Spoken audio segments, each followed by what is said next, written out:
Hello friends, এখন বাজে দেখো, বুঝতে পারছো, এখন বাজে বেলা 3টা।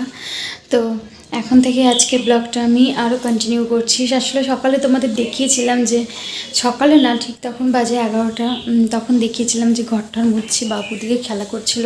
তখন বাবুর শরীরটা একটু ভালো ছিল, এখন বাবুর শরীরটা আরও বেশি খারাপ হয়ে গেছে। দেখো ঘুমাচ্ছে, মানে এত সর্দি লাগছে আর এত কাশছে, খেতেই পারছে না।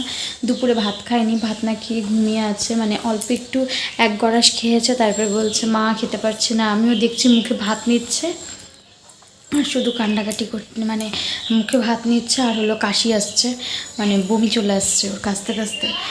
তাই আর আমি জোর করলাম না, ঠিক আছে ঘুমা। ওর বাবা গেছে এখন ওষুধ আনতে ডাক্তারের কাছে, ডাক্তারকে বলে আসছে, মানে ডাক্তারকে বলে আসছে কি আমি শিলিগুড়ি থেকে একটা ডাক্তার দেখিয়েছিলাম, হোমিওপ্যাথি ডাক্তার। ওই ডাক্তারটা আমাকে একটা ওষুধ দিয়েছিল, বলছিল সর্দি টর্দি লাগলে ওই ওষুধটাই খাওয়াতে। তো যখন ওর অ্যাক্সিডেন্ট হয়েছিল তখন আমি যখন শিলিগুড়িতে ছিলাম 1 মাস, তখন হলো 1 মাস যখন আমি শিলিগুড়িতে ছিলাম তখন ওই দিন ডাক্তারটা আমি ওকে দেখিয়েছিলাম শিলিগুড়িতেই, মেডিকেলের ওখানে বসে ওই ডাক্তারটা আমি ওকে দেখিয়েছিলাম।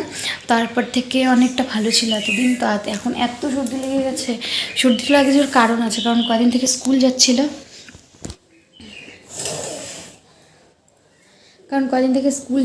আর স্কুলে যাচ্ছিলো, স্কুল থেকে এসে স্নান করছিল গরমের থেকে এসে। আর আমি বুঝতেও পারছিলাম, আমি ওকে বলছিলাম স্নান করে যা, সকালে স্নান করে যেতেই চাচ্ছিলো না। তারপরে স্কুলেও হয়তো খুব স্পিডে ফ্যান ট্যান চালানো ছিল, আর যেহেতু স্কুলে যায়নি ঠিকঠাক, মানে স্কুলে তো যাওয়ার অভ্যাসটা নেই, হঠাৎ করে স্কুলে যাতায়াতের জন্য দেখো উঠেও পড়েছে, ঘুমাতেই পারছে না। শোনা কষ্ট হচ্ছে বাবা চলে আসবে ওষুধ নিয়ে। তাই ওই ডাক্তারটা ওষুধ দিয়েছিল, ওই ওষুধটা শেষ হয়ে গেছে। তো আমাদের এখানে একটা হোমিওপ্যাথি ডাক্তার আছে, হোমিওপ্যাথি ডাক্তারের কাছে গেছে ওই ওষুধটা আনতে, মানে ওই ওষুধটা এনার কাছেও আছে। ফোন করে তখন শুনছিল, এর আগে আমি আরেকবার নিয়ে এসেছিলাম, ওষুধ শেষ হয়েছিলো তখন এই ডাক্তারের কাছ থেকে নিয়েছিলাম।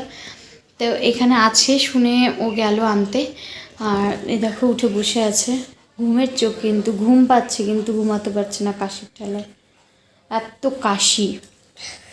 শোনা বাবা তো তখন না ভিডিওটা বন্ধ করে দিতে লাগছিলো, কারণ বাবু কান্না করছিল, তাই ভিডিওটা বন্ধ করে দিয়েছে, আর কন্টিনিউ করতে পারিনি। তারপরে বাবুকে ঘুম পাড়িয়েছি। তো এখন হয়ে গেছে সন্ধ্যা, আমি এদিকে ঠাকুর ঘরে সন্ধ্যা দিচ্ছি, আর বাইরে বাবু, কেয়া, মিঠি এরা খেলছে বসে বসে। আমি এখানে প্রদীপটাও ধরিয়ে নিয়েছি, ধূপটিটাও জ্বালিয়ে নিলাম।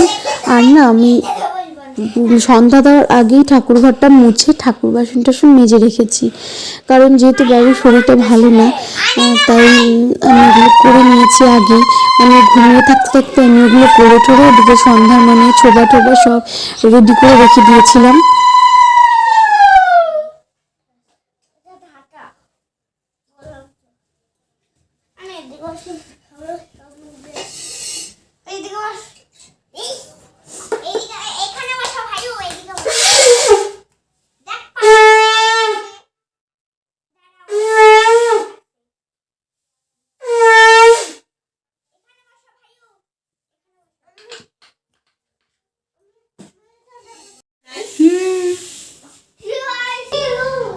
দিয়ে চলে এসেছি ঘরে, যেহেতু মশলা কি হয়ে দেখো এখন শরীর ঠিক আছে, এখন দৌড়ায় বেড়াচ্ছে।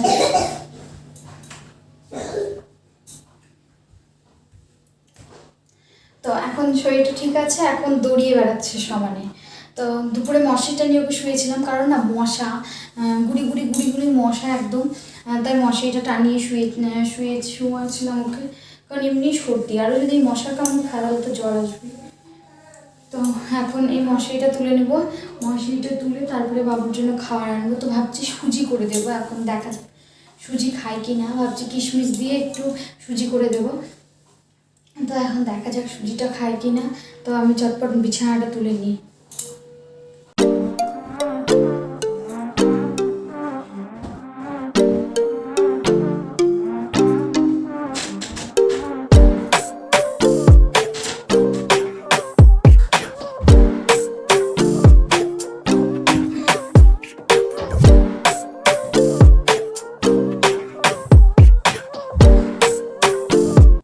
তো সন্ধ্যা দিয়ে একেবারে চাও চাও করে নিয়ে চলে আসলাম ঘরে, যেখানে চাও চাও ভাবছিলাম যে সুজি করে দেবো, বললাম সুজি সুজি খাবে না, কারণ মুখের টেস্ট আছে, আবার চাও চাও খেতে হবে, তাই চাও চাও ভাবছিলাম যে খাও না।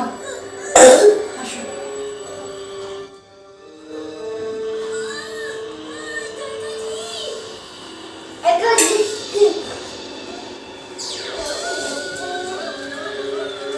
তো এখন বাজে রাত 9টা, সন্ধ্যার পরে তোমাদের সাথে কথা বলা হয়নি। তো এখন চলে আসছি রান্নাঘরে, এদিকে আমার ভাত হয়ে গেছে, আর বাবুর শরীরটা এখন আগের থেকে অনেক ভালো, এখন খেলছে ও ওই ঘরে। আর ভাত হয়ে গেছে, আর দুপুরে সব তরকারি আছেই। আর এখানে মেখেছি হলো বাঁধাকপি না সরি ধনে পাতা আর আলু সেদ্ধ করা ছিল। তো ধনে পাতা আর আলু দিয়ে করবো ভাবছি বড়া। তো এখানে আমি কড়াইয়ের মধ্যে কয়েকটা দিয়েওছি, এই যে বড়া ভাজা হচ্ছে। তো এই যে কয়েকটা দিয়েছি, এগুলো ভাজা হয়ে গেছে, এখন নামিয়ে নেব। আর ওদিকে বাবু খেলছে।